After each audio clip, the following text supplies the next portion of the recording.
Goed, vandag duik ons diep in een van die gevaarlikste toestande wat 'n chirurg kan teekom. Ons praat van 'n absolute stryd teen tyd, 'n woedende infeksie en 'n hoofslagaar wat dreig om enige oomblik te bars. Kom ons spring sommer dadelik in. Dink 'n bietjie daaroor.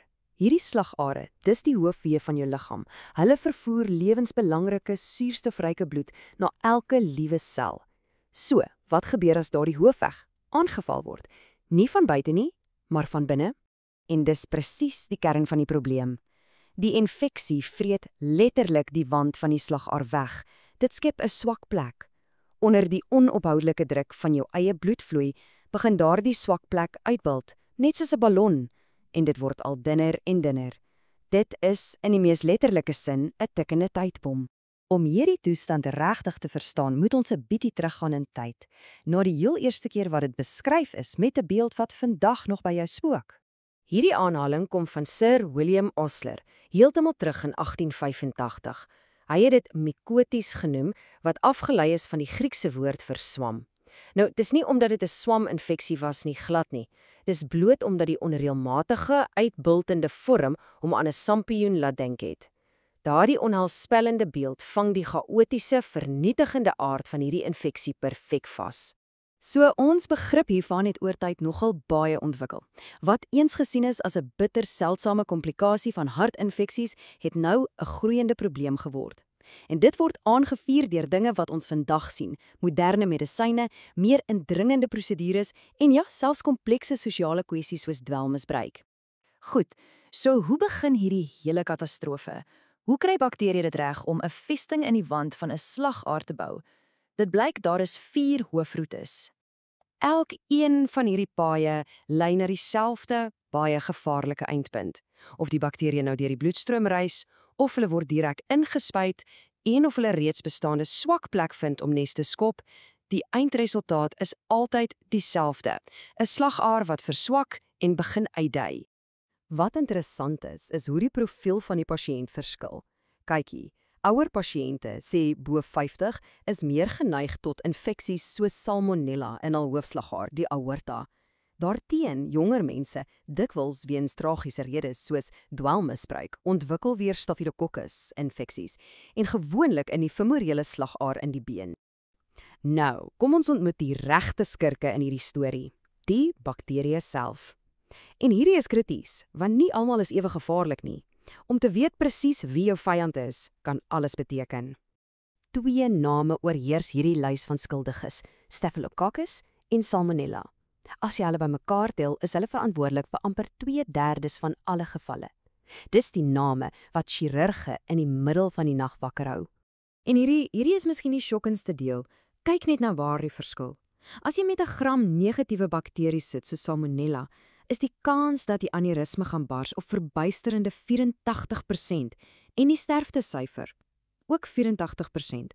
Vergelyk dit met gram-positiewe infeksies. Die verskil is enorm. Om die spesifieke organisme te identifiseer is dis nie net 'n akademiese oefening nie. Dit bepaal letterlik die pasiënt se kans op oorlewing. En asof dinge nie reeds gekompliseerd genoeg is nie, het ons nou te doen met die opkoms van superkieme. MRSA, dis 'n tipe Staphylococcus wat weerstandig is teen baie van ons beste antibiotika, maak hierdie reeds dodelike toestand net soveel moeiliker om te behandel. So hoe vind jy hierdie ding? Dis ongelooflik moeilik.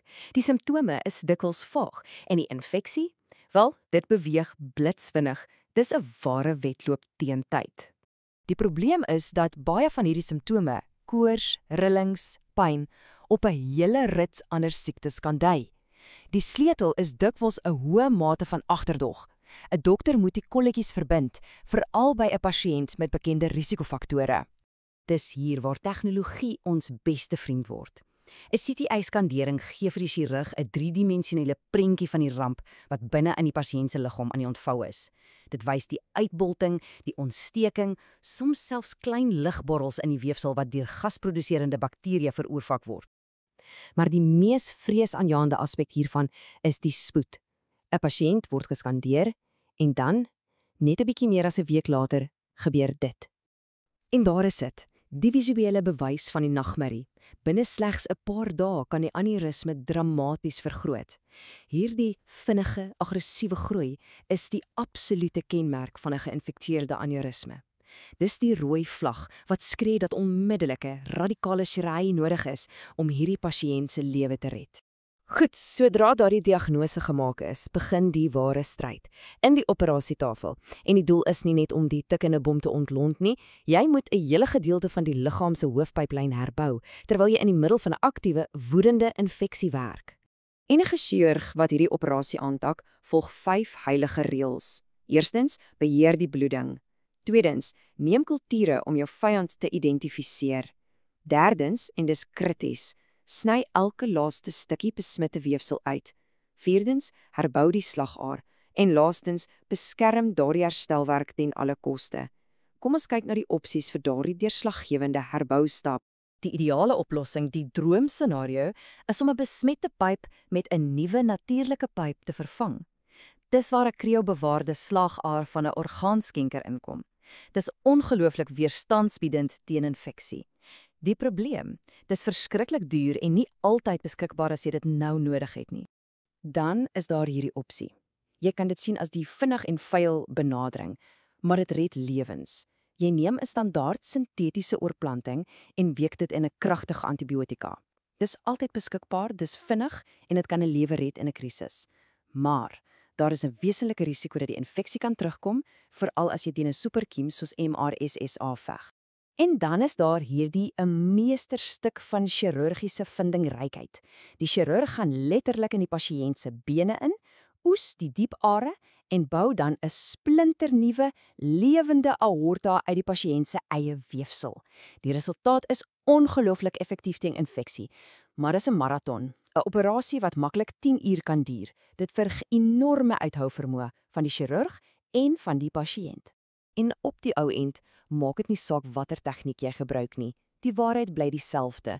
Die behandeling van hierdie toestand is een van die moeilikste dinge in chirurgie.